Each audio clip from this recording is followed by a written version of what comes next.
Hello students, welcome to my YouTube channel. तो बेटा आज हम लोग क्लास 11th का थ्योरी बेस ऑफ अकाउंटिंग जो चैप्टर है उसमें एक टॉपिक है अकाउंटिंग स्टैंडर्ड्स, उसको समझेंगे। बेटा अकाउंटिंग प्रिंसिपल्स हमने लास्ट 2 वीडियोस में हमने अकाउंटिंग प्रिंसिपल्स को समझा है। आई होप कि आपने उन वीडियोस को देखा होगा और समझा होगा। तो चलिए आज स्टार्ट करते हैं अकाउंटिंग स्टैंडर्ड्स। तो बेटा इस टॉपिक में आप 3 चीजें समझोगे, accounting standards, international financial reporting standards और इंडियन अकाउंटिंग स्टैंडर्ड्स। अब बेटा तीनों ही अकाउंटिंग स्टैंडर्ड्स ही हैं। अब देखो अकाउंटिंग स्टैंडर्ड्स होते क्या हैं, पहले तो ये समझो। देखो जब फाइनेंशियल स्टेटमेंट्स बनाई जाती हैं, कंपनी अपनी फाइनेंशियल स्टेटमेंट्स प्रिपेयर करती है, तो किसी आइटम को कैसे ट्रीट करना है उसके रिगार्डिंगली अकाउंटिंग स्टैंडर्ड्स होते हैं। जैसे अकाउंटिंग स्टैंडर्ड 2 जो है ना, उसमें ना वैल्यूएशन ऑफ इन्वेंट्री के रिगार्डिंगली ट्रीटमेंट है कि आपने इन्वेंट्री को कैसे ट्रीट करना है, आपने स्टॉक को कैसे ट्रीट करना है। देखो एक होती है मार्केट वैल्यू, मार्केट में क्या प्राइस है इन्वेंट्री की, और एक होती है बुक वैल्यू, बुक्स में क्या प्राइस है। तो क्या करते हैं हम लोग कि जो मार्केट वैल्यू अगर कम है तो हम ये वाली वैल्यू प्रेजेंट करते हैं, लेते हैं, और अगर बुक वैल्यू कम है तो इस वाली वैल्यू को हम शो करते हैं फाइनेंशियल स्टेटमेंट्स में। तो इसकी ट्रीटमेंट कहाँ पे लिखी हुई है, अकाउंटिंग स्टैंडर्ड 2। उसी तरह बेटा अकाउंटिंग स्टैंडर्ड 26 जो है, वहां पे गुडविल की ट्रीटमेंट बताई गई है कि गुडविल को अपनी फाइनेंशियल स्टेटमेंट्स में, बुक्स ऑफ अकाउंट्स में कैसे शो करना है, कैसे ट्रीट करना है। तो ये होते हैं अकाउंटिंग स्टैंडर्ड्स, ठीक है। अब इन अकाउंटिंग स्टैंडर्ड्स की बात करें तो बेटा ये जो अकाउंटिंग स्टैंडर्ड्स हैं ये इंडियन कंपनीज में एप्लीकेबल होते हैं। ये ओल्ड अकाउंटिंग स्टैंडर्ड्स हैं, ठीक है। सेकंड IFRS जो है ये इंटरनेशनली एप्लीकेबल है। जो वर्ल्ड की डिफरेंट कंट्रीज हैं उनमें जो कंपनीज हैं वो इन स्टैंडर्ड्स को फॉलो करती है। तीसरा आ गया बेटा इंडियन अकाउंटिंग स्टैंडर्ड्स। ये बेटा न्यू अकाउंटिंग स्टैंडर्ड्स हैं और IFRS का ही इंडियन वर्जन है और ये इंडियन कंपनी में ही एप्लीकेबल होते हैं। क्लियर। अब वन बाय वन हम डिटेल में डिस्कस करेंगे। तो बेटा सबसे पहले आएगा हमारा अकाउंटिंग स्टैंडर्ड्स। तो देखो अकाउंटिंग स्टैंडर्ड्स होते क्या, मीनिंग में क्या लिखोगे आप कि accounting standards are a set of guidelines, ये गाइडलाइंस है that are followed by Indian companies to prepare and present financial statements. तो ये इंडियन कंपनीज जो है इनको फॉलो करती है, इन स्टैंडर्ड्स को। ये गाइडलाइंस है कि कैसे कंपनीज ने अपनी फाइनेंशियल स्टेटमेंट्स को प्रिपेयर करना है और प्रेजेंट करना है। क्लियर, ठीक है। They are older Indian accounting standards, ये पुराने इंडियन अकाउंटिंग स्टैंडर्ड्स हैं। दे आर अकाउंटिंग रूल्स, देखो बेटा ये रूल्स हैं, ये रूल बेस्ड हैं, ठीक है। ये रूल्स हैं relating to measurement, recognition, treatment, presentation and disclosure of accounting transaction in financial statements, कि आप कैसे कैसे आप आइटम्स को मेजर करोगे, कौन सी वैल्यू पे आइटम शो करोगे, कब हम आइटम को अपनी बुक्स ऑफ अकाउंट में प्रेजेंट करेंगे, एक्सपेंस को कब एक्सपेंस मानेंगे, इनकम को कब इनकम मानेंगे, कैसे डिफरेंट आइटम को ट्रीट किया जाएगा, और कैसे हम अपनी अकाउंटिंग ट्रांजेक्शन जो है कैसे फाइनेंशियल स्टेटमेंट्स में प्रेजेंट करेंगे, उसको डिस्क्लोज करेंगे। तो ये सारी चीजें अकाउंटिंग स्टैंडर्ड से ही पता चलती हैं। अब these standards are issued by the council of the institute of chartered accountant of India. तो institute of chartered accountant of India ने इन स्टैंडर्ड्स को इशू किया है। क्लियर हुआ बेटा। अब बात करते हैं नेचर क्या है अकाउंटिंग स्टैंडर्ड्स का। तो देखो ये जो नेचर है, यूटिलिटी है ना, ये आपको देखो इस चैप्टर में ना 1 2 3 मतलब कम से मतलब एटलीस्ट 3 मार्क्स का क्वेश्चन आता है इस टॉपिक में। या तो आपको मल्टीपल चॉइस क्वेश्चन आएगा या फिर 3 मार्क्स में कहेंगे कि नेचर बताओ अकाउंटिंग स्टैंडर्ड्स का, इंपॉर्टेंस बताओ। तो मैक्सिमम सारा नेचर इंपॉर्टेंस एक जैसी ही है, ठीक है। तो सबसे पहले आ गया अकाउंटिंग स्टैंडर्ड्स जो है गाइडलाइंस हैं कि कैसे फाइनेंशियल स्टेटमेंट्स को प्रिपेयर किया जाएगा, ठीक है। Second, it brings uniformity, comparability, reliability and consistency in accounting information. तो बेटा अकाउंटिंग स्टैंडर्ड्स को जब फॉलो किया जाता है तो एक यूनिफॉर्मिटी बनी रहती है कि सारी फाइनेंशियल स्टेटमेंट्स में हर कंपनी जो है अपनी फाइनेंशियल स्टेटमेंट्स में किसी आइटम को लेके सेम ट्रीटमेंट कर रही है। अकाउंटिंग जो अकाउंट्स हैं वो सिमिलर हैं, तो यूनिफॉर्मिटी रहती है, ठीक है। कंपेरेबिलिटी, कंपनीज की फाइनेंशियल स्टेटमेंट्स को इजीली कंपेयर किया जा सकता है। रिलायबिलिटी, उस पर विश्वास किया जा सकता है। और कंसिस्टेंसी, कि एक जैसा मेथड अगर अप्लाई कर लिया तो हर साल वही मेथड अप्लाई होता है। तो ये जो सारे फीचर्स हैं अकाउंटिंग इन्फॉर्मेशन में, ये कब आते हैं, जब अकाउंटिंग स्टैंडर्ड्स को फॉलो किया जाता है। क्लियर। तो ये अकाउंटिंग स्टैंडर्ड्स ये सारे फीचर्स जो है अकाउंटिंग इन्फॉर्मेशन में लेके आते हैं। अब आ गया accounting standards are being revised from time to time according to business environment. तो बेटा बिजनेस एनवायरनमेंट के अकॉर्डिंगली जैसे जैसे बिजनेस एनवायरनमेंट में चेंजेस आते हैं उसी तरह अकाउंटिंग स्टैंडर्ड्स में भी चेंजेस किए जाते हैं। मैंडेटरी नेचर, इनको फॉलो करना ही करना है, अप्लाई करना ही करना है। क्लियर? These are flexible. अब देखो ये फ्लेक्सिबल कैसे हैं, where alternative practices are acceptable and a firm can adopt any practice according to suitability. तो यहाँ पे ना अल्टरनेटिव प्रैक्टिसेस है, बहुत सारे मेथड्स हैं एक चीज को करने में, ठीक है, और सारे एक्सेप्टेबल हैं। कोई भी बिजनेस अपने सूटेबिलिटी के अकॉर्डिंगली उस मेथड्स को अप्लाई कर सकता है, ठीक है। तो इसमें क्या है, फ्लेक्सिबिलिटी है अकाउंटिंग स्टैंडर्ड्स में। जैसे डेप्रिसिएशन कैलकुलेट करने के दो मेथड्स हैं, रिटर्न डाउन वैल्यू मेथड और स्ट्रेट लाइन मेथड। तो दोनों मेथड्स में से कंपनी अपनी सूटेबिलिटी के अकॉर्डिंगली कोई भी मेथड यूज कर सकती है। क्लियर? नेक्स्ट बेटा आ गया यूटिलिटी। इसकी इंपॉर्टेंस क्या है, क्यों इसको यूज किया जाता है फाइनेंशियल स्टेटमेंट्स को प्रिपेयर करने में। तो बेटा सबसे पहले कि ये अकाउंटिंग स्टैंडर्ड्स प्रोवाइड रूल्स, ये रूल्स बताते हैं कि फाइनेंशियल स्टेटमेंट्स को कैसे प्रिपेयर करना है, कौन सी चीजों का ध्यान रखना है, कौन सी एप्लीकेबल करनी ही करनी है, ठीक है। अकाउंटिंग स्टैंडर्ड्स ब्रिंग यूनिफॉर्मिटी होती है फाइनेंशियल स्टेटमेंट्स में, रिलायबिलिटी, कंपेरेबिलिटी, कंसिस्टेंसी। तो ये सारे फीचर्स जो है अकाउंटिंग इंफॉर्मेशन में कौन लेके आता है, अकाउंटिंग स्टैंडर्ड्स।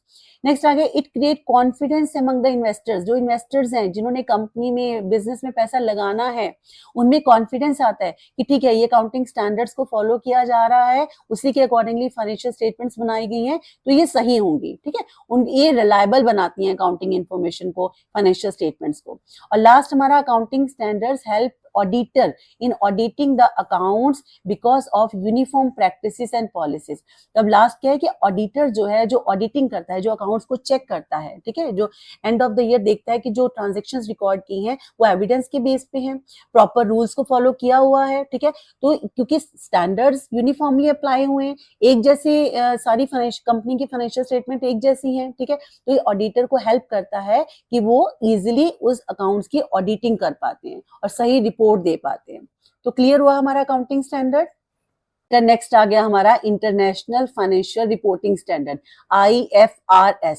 तो बेटा इंटरनेशनल ये जो है, ये जो अकाउंटिंग स्टैंडर्ड्स हैं ये इंटरनेशनली एप्लीकेबल हैं, ठीक है। देखो सबसे पहले क्या लिखा है कि IFRS are a set of accounting standards, ये भी अकाउंटिंग स्टैंडर्ड्स हैं, developed by international accounting standards board. देखो जिस तरह से अकाउंटिंग स्टैंडर्ड्स को institute of chartered accountant of India ने इशू किया था, इन स्टैंडर्ड्स को किसने इशू किया है, IASB ने। ये जो IFRS ये अकाउंटिंग स्टैंडर्ड्स हैं, ये जो प्रिंसिपल बेस्ड अकाउंटिंग स्टैंडर्ड्स हैं।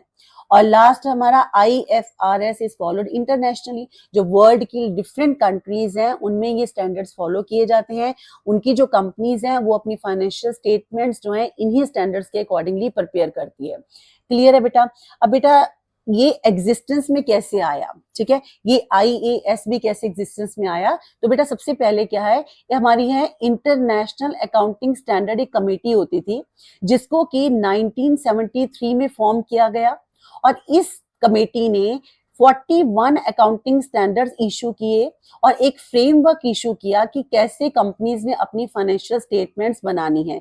वर्ल्ड की डिफरेंट कंट्रीज की जो कंपनीज हैं उन्होंने अपनी फाइनेंशियल स्टेटमेंट्स कैसे प्रिपेयर करनी है।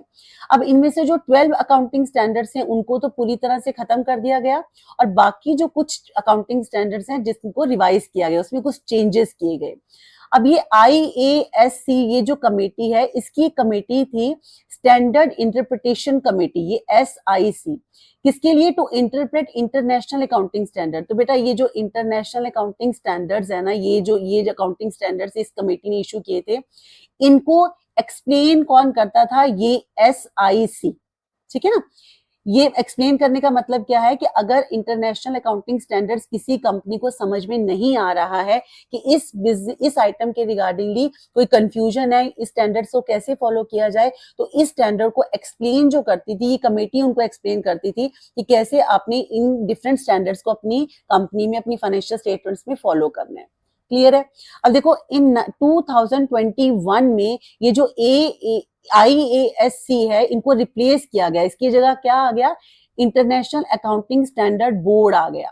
और ये जो न्यू स्टैंडर्ड इशू किए गए इस IASB ने, IASB ने जो न्यू स्टैंडर्ड इशू किए, इनको हम कहते हैं बेटा इंटरनेशनल फाइनेंशियल रिपोर्टिंग स्टैंडर्ड। ठीक है, ये कौन लेके आया? IASB, जो किसकी जगह आया?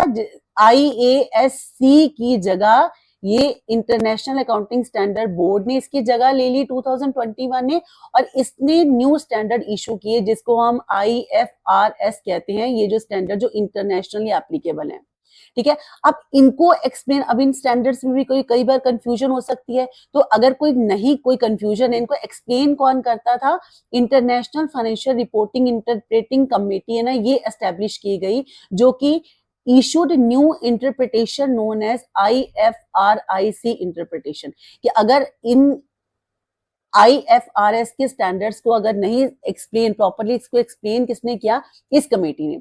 इसका मतलब अगर मैं शॉर्ट में लें तो IASC जो कि ओल्ड कमेटी थी, उसमें बेटा ये दोनों चीजें आ जाती हैं, इंटरनेशनल अकाउंटिंग स्टैंडर्ड, ठीक है, जो 41 international accounting standards of issue किए थे इसने, और एक आता है ASIC जो कमेटी थी जो इन स्टैंडर्ड्स को एक्सप्लेन करती थी अगर कोई कंफ्यूजन होती है। ठीक है, अब IASB में क्या चीज आ गई? IFRS की जो न्यू स्टैंडर्ड्स इशू किए जो इंटरनेशनली एप्लीकेबल है, और साथ में ये वाली कमेटी जो इन स्टैंडर्ड्स को एक्सप्लेन करती है। अगर कोई कंफ्यूजन है किसी आइटम को लेके, कोई स्टैंडर्ड को लेके, तो ये कमेटी जो है ये एक्सप्लेन करती है कि कैसे इन अकाउंटिंग स्टैंडर्ड्स को फॉलो किया जाएगा during the preparation of financial statements. तो क्लियर हो गया कैसे ये जो है हमारे IFRS एग्जिस्टेंस में आए। तो चलिए आगे। अब बेटा इंडियन अकाउंटिंग स्टैंडर्ड्स, अब देखो इंडियन अकाउंटिंग स्टैंडर्ड्स क्या है?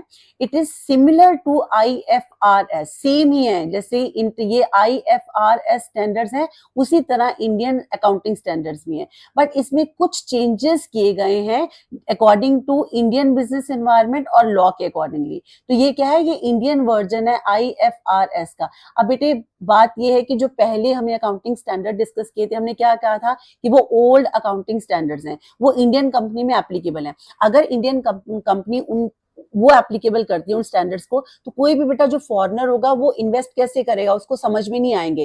क्यों? क्योंकि वो इंटरनेशनली ये IFRS स्टैंडर्ड्स को फॉलो कर रहे हैं। ठीक है, तो उसके लिए क्या बनाया गया? इंडियन अकाउंटिंग स्टैंडर्ड्स बनाए गए ताकि इंडियन कंपनी में एप्लीकेबल जरूर हो, लेकिन जो फॉरेनर्स है वो फुल कॉन्फिडेंस के साथ इसमें इन्वेस्ट कर सके। क्यों? उनको जो, क्योंकि ये है तो वही ना IFRS के सिमिलर ही है, ठीक है, सेम ही है, बस कुछ चेंजेस है, तो फॉरेनर्स को इजीली ये स्टैंडर्ड समझ में आता है, फाइनेंशियल स्टेटमेंट समझ में आती है। ठीक है, तो नेक्स्ट आ गया बेटा Indian accounting standards are notified under company act 2013। अब ये जो अकाउंटिंग स्टैंडर्ड्स हैं ये गवर्नमेंट ऑफ इंडिया ने इशू किए हैं, और ये कंपनी एक्ट 2013 में नोटिफाइड है, मेंशन्ड है वहां पे। अब ये एप्लीकेशन ऑफ ये अकाउंटिंग स्टैंडर्ड्स में मैंडेटरी है कंपनी के लिए। किनके लिए जरूरी है? ये 3 कंपनीज के लिए।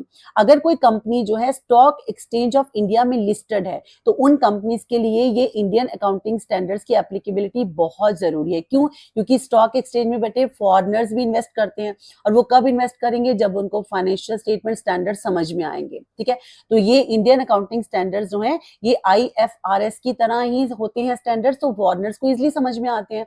तो जो company stock exchange of India में लिस्टेड है, उनमें ये अकाउंटिंग स्टैंडर्ड्स जो हैं फॉलो करने मैंडेटरी हैं।